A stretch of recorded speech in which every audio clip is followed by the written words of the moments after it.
Welcome to Aotearoa Legalised Cannabis Party's 5th podcast. I'm flying solo today as Vinny has the flu. I'm not used to just talking to the camera. I'm used to answering questions from people. So please bear with me if I do any stuff ups. Well, there's the first one. Today I would like to look at the subjects of the people's perceptions of cannabis over the time I've been involved with cannabis reform. Also, I'd like to look at Simon Bridges and National's policy for medicinal cannabis, and also just lightly touch on synthetic cannabis. I got involved with cannabis and the movement in 2004. I stood for the West Coast Tasman electorate for Aotearoa Legalised Cannabis Party. The first election was really hard. I got yelled at in the streets, I got spat at, I got abused. I got one guy even threatened to beat me up. But what I found was that being a politician, I got invited to meet the candidate meetings, which was a great venue. People came along to see the candidates, I assume they already decided who they want to vote for, but they still came along. So I saw this as a perfect platform to start educating people on cannabis. What I had was basically a captive audience. They weren't going to get up and walk out on me. They were there to see all these other politicians, and because they seemed me as a politician, they listened to me. So we used to get 10 minutes, and I would speak for 10 minutes on the benefits of medicinal cannabis, industrial cannabis, and recreational, and the harms of prohibition. I remember in Hokitika one time, I had this guy come up to me. He was huge. He was like 6'4", big backcountry, good old Kiwi bloke. And he came up to me and he's all dressed up in his good gear, and he sidles up to me and he looks at me and he says, you know what the problem is? It's not alcohol, it's that bloody wacky backy. He says, it should never be legal. He says, what happens, the young kids, they'll have a couple of drinks and then they'll get in the wacky backy and then the trouble starts. And he started swearing at me, and I'm sort of thinking, gee, this guy's huge. And he was getting quite aggressive, and I just said, hey, look, dude, if you don't like what I've got to say, just don't listen, that's fine. But, don't come and abuse me. I'm here. I've come all the way down from top of the south to speak at a meeting. I don't need to have you yelling at me. So he just glared at me, and I went and sat behind the desk and waited for the meeting to start, and he just kept staring at me. And when it was my turn to speak, I got up and I spoke about cannabis, I spoke about other issues in the region as well, because I was representing West Coast Tasman. And at the end of the meeting, I thought, yep, time to go home. So I thought I'll just go to the toilet first. I whizzed into the toilet. I was at the urinal and he comes out right next to me, and I thought, oh God, here we go. Just what I need. And when we finished our business, he turned to me, he looked at me and said, oh, I don't agree with what you say, but good on you, good luck. And he shook my hand and off he went. So I think when people hear facts, and they have time to take them in, then their minds can change. But now we're looking at 2018, the last election. I had numerous people coming up to me. Numerous people want to talk to me, and we're talking across the board, not just stoners. It was heaps of people. I had one guy in my town who came up to me, and he's got to be, I don't know, 76, I'd say. And he came up and I talked to you about this cannabis, Steve. And I was talking to these two women yesterday, and I won't tell you who they are because it will really surprise you if you knew who they were. But they were talking about this cannabis, and I'm thinking, well, look, if it can help people, what's the problem with it? Why doesn't the government just let it go? And I agree with that. Why doesn't the government just let it go? We're living on an outdated law that's based on no fact, just fear and lies. And that has to change. Back in, I think, 2005, 2006, I thought during non-election year that I would put a stall up in a market. And I was quite nervous. I'd never done that sort of thing before, and not really into talking publicly. But I thought, okay, I'll put it up, and I expected to get abused by every second, third person. And I didn't get abused by one person. I did it for a year and a half. I didn't get one abusive person. I had some people who disagreed, but they still listened. But what I found was that most people don't know facts about cannabis. And I think it's important that we, who know the facts and are supportive of law reform with cannabis, we need to spread these facts. We need to let people know. We shouldn't assume that that everyone knows what we know, because they don't. A lot of people, cannabis it means nothing in their life, so they don't think about it. They don't need to. It doesn't affect their life on any level, as far as they can see. But I think our job, all supporters of cannabis law reform, need to put the word out, need to bring it up in conversations, and need to be passionate about it, but need to be non-confrontational about it. If someone's relaxed and they hear information, more likely they're going to take that information in, rather than if you're yelling them, abating them, and waving your finger in their face, going, "You're an idiot. You don't know what you're talking about." So I hope if anyone who's watching this, please go out and talk to someone who you think might not know about medicinal cannabis or cannabis totally, and maybe you might be surprised. Maybe we might get more support. But I saw that just on the Cannabis Party's Facebook page, there was a poll that was posted up. It was like 90% of people want to see cannabis laws changed. We have to be careful about polls like this, because polls like this make people complacent. You know, can't be stuff voting, I can't be bothered, I was too drunk, but it doesn't matter, everybody wants the law changed anyway. I don't need to do it, I don't need to do it. Don't worry, someone's going to vote. And that's the thing that we have to be careful of. That poll, I voted on it, I waited half an hour, and I was about to vote again. So basically, I voted twice. So it's not a true poll. So we have to be careful. You've seen these really high figures. Excuse me. We have to just assume that maybe it's people just voting more than once, which doesn't give us a true outcome. I think it would be quite nice if Aotearoa legalised cannabis had the funds, and I look out to all you people there, that we could actually pay for a poll ourselves, a phone poll, and actually get a real sense of what New Zealanders want to see with cannabis. I think it's an important thing for us to do something like that. Talking about Simon Bridges. Simon Bridges is a politician. Simon Bridges, being a politician, means he doesn't really care about everybody. He cares about people who vote for him. He cares about people who's invested in him. That's who he cares about. Because he's blocking basically Labour's medicinal bill, which is basically useless anyway, saying that he's got a better useless bill, means he doesn't care about the people. It means he has no compassion, because cannabis shouldn't be politicized. It's a health issue. It's a people's issue. It shouldn't be politicized.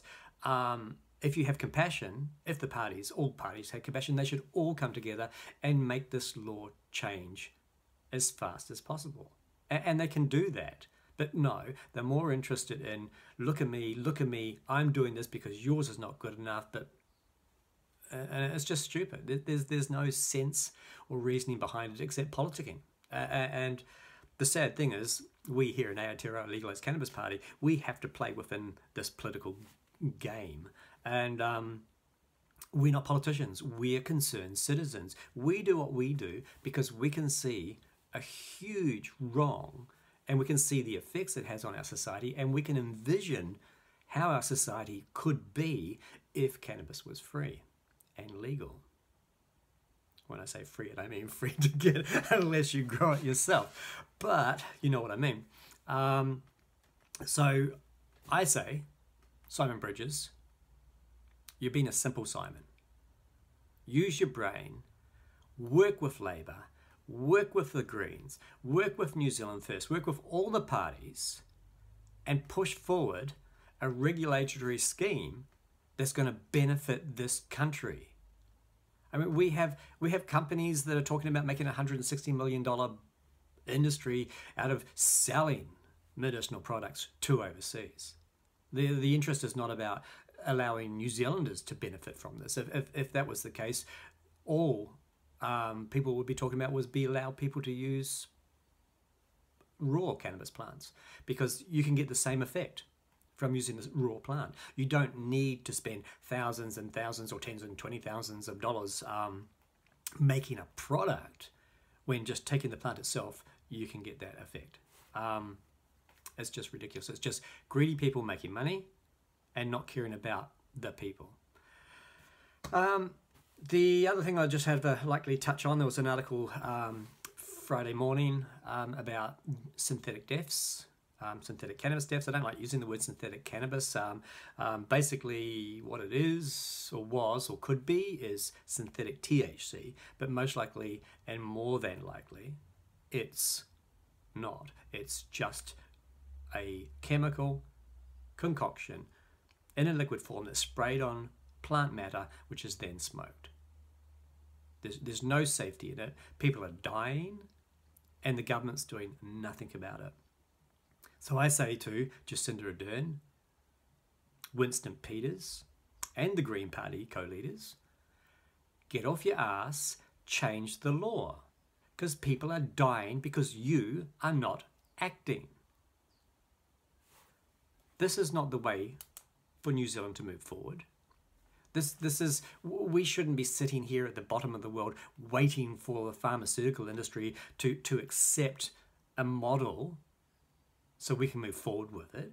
It should have nothing to do with the pharmaceutical industry at all. Cannabis was used before Prohibition as a medicine. Cannabis is being used now daily as a medicine.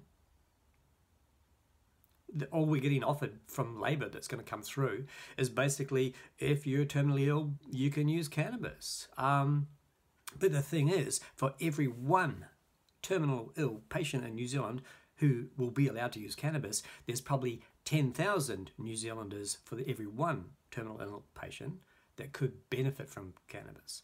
People talk about, or the politicians talk about, using medicinal cannabis for other serious illnesses. Cannabis is good to allow you to sleep at night for resting. It's good to remove anxiety. Some strains are, but if you have a prohibition regime, then you can't choose or control what strain of cannabis is available for your use. It just needs to be done, and it's not difficult. It's really simple. It's a case of sending someone to Colorado, look at their model, coming back, adopting their model, removing cannabis from the Misuse of Drugs Act, and giving it a couple of years to see how it goes, and then fine-tune it. We don't need to sit 10, 20 people in a room who don't even use cannabis trying to work out what's best for people who use cannabis. It's stupid. It's time to change. And we've got a referendum coming up. Push your representatives to find out who's doing the referendum, who's writing it up, who's doing the research for it, what's the question going to be. And tell your friends, when they have the referendum, get up, go vote. If your friend doesn't have a car, put them in your car, drive them to the polling booth, vote. Let's see if we can get the largest yes vote possible. Let's even get up to 80%. Let's even get to 90%. Because if we can get an 80-90% referendum vote yes, then there's no way the government's going to be able to say no. We will push that. We will force that through. And in the next election, 2020, it will pay to give your party vote, not to the Greens, not to Labor, not to New Zealand First, not to whatever, but to give it to Aotearoa Legalised Cannabis Party, because we are not there to run the country. We don't pretend that we want to run the country. What we want to do is we want to change one law. That's what we want to do. We want to change that one law because we see changing one law will benefit all aspects of New Zealand society. I've thought about it, and I can only see one loser in this, and that would be gangs, because suddenly their market disappears. Because why would you buy a shitty little tinny from a hole in the wall when you can go down to a registered outlet and take your choice of strains of indica or sativa? You can choose what you want. And what we have is the government tries to cloud the issue, cloud the debate by saying that we need to get pure, good quality material for products. All cannabis is medicinal if it's regulated, because all different strains and parts of the plant have different, different, sorry about this, it's probably my second or third mistake, different properties. There's the word I was looking for. Different properties. And you don't need to have guys in white coats to extract those properties. Those properties just are in the plant.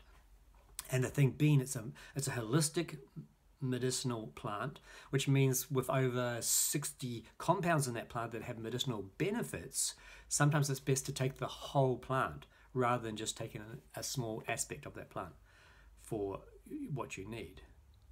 But under prohibition, nothing. We can't do a damn thing. All we can get is a shitty little tinny, which is way overpriced, from a hole in the wall. Doctors know that cannabis has medicinal benefits. And I ask all you people out there who are using cannabis medicinally, when you see your doctor next, if you feel cannabis is benefiting your condition, inform your doctor that you're using cannabis. They can't report you to the police, so they're not going to dob you in.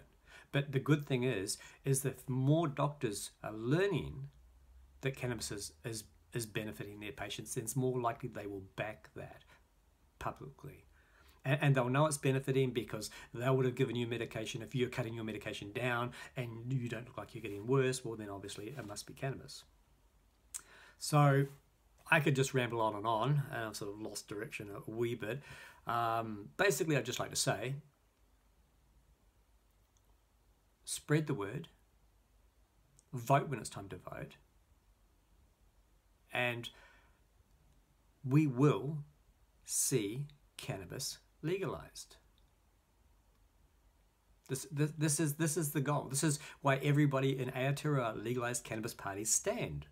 Not because we want to be politicians. If we want to be politicians, we would have joined other parties.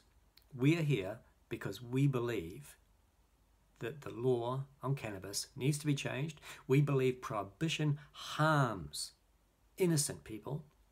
We believe prohibition is a waste of money and resources on our struggling police forces. We believe that pharmaceutical industry should keep their hands out of cannabis. They have spent over 50 years funding people to keep cannabis illegal. And now that the word's out, the genie's out of the bottle, they're scrambling around, running around, trying to ensure how to continue making profits from a plant that they demonized for decades. So please, tell your doctor if you're using medication. Cannabis medication, that is. Tell your friends that prohibition is a failed model, and vote, and take your friends to vote. So just remember, if you're toking, you should be voting. Thank you very much for listening to my rambles. Hopefully I'll get better each time I do this, but hey, it's new, but you got to give it a go.